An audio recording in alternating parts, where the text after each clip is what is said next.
Friends, মই আজি আপোনালোকক কমলাৰ বাকলিৰ আচাৰ দেখুৱাম। যিটো এতিয়া এই ছিজনতে কমলাটো ওলায়, তাৰ বাকলিখিনি মই ঠিক এই ধৰণে মিহি মিহিকৈ কাটি লৈছোঁ।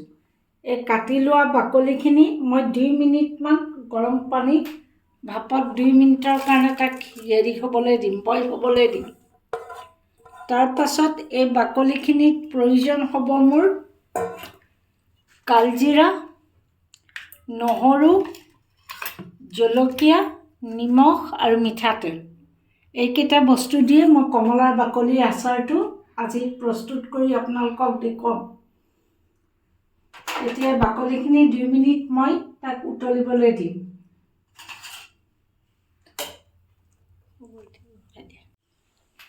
আপোনালোকে কমলাৰ বাকলিখিনি গৰম পানীৰ পৰা উলিয়াই এনেকৈ ফুটা চালনী এখনত দি তাৰ পানীটো টুক যাবলৈ দিব আৰু এখন কেৰাহীত মিঠাতেল দি তেলখিনি গৰম হ'বলৈ দিব। তেলখিনি গৰম হোৱাৰ পাছতে এই নহৰু, জলকীয়া আৰু কালজিৰা ইত্যাদিখিনি দিম। আচাৰটো আচলতে সিমান তিতা বা টেঙা বা মছলা থকা নহয়, গতিকে সকলোৱে ভালো নাপায়, কিন্তু এনেই খাবলৈ যথেষ্ট ভাল হয়। প্ৰত্যেকে হয়তো ভাল নাপাবও পাৰে, কিন্তু মই ভাল পাওঁ কাৰণেই এই আচাৰটো বনাই আপোনালোকক দেখুৱাইছোঁ। তেলখিনি গৰম হৈ যোৱাৰ পাছত ইয়াত দিম প্ৰথমতে কালজিৰা।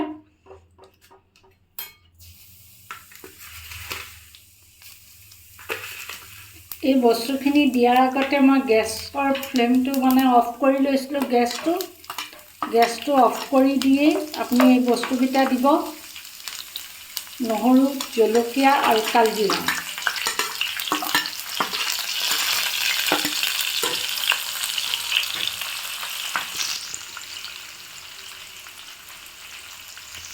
এতিয়া ইয়াতে আপোনালোকে কমলাৰ বাকলিখিনি দি দিব।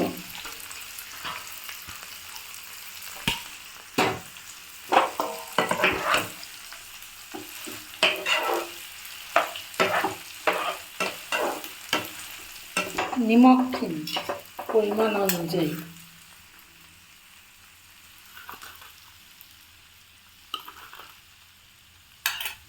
কমলাৰ বাকলিৰ আচাৰত অন্য কোনো টেঙা দিবলৈ দৰকাৰ নাই, বাকলিখিনিতেই টেঙাৰ হেৰিটো থাকে।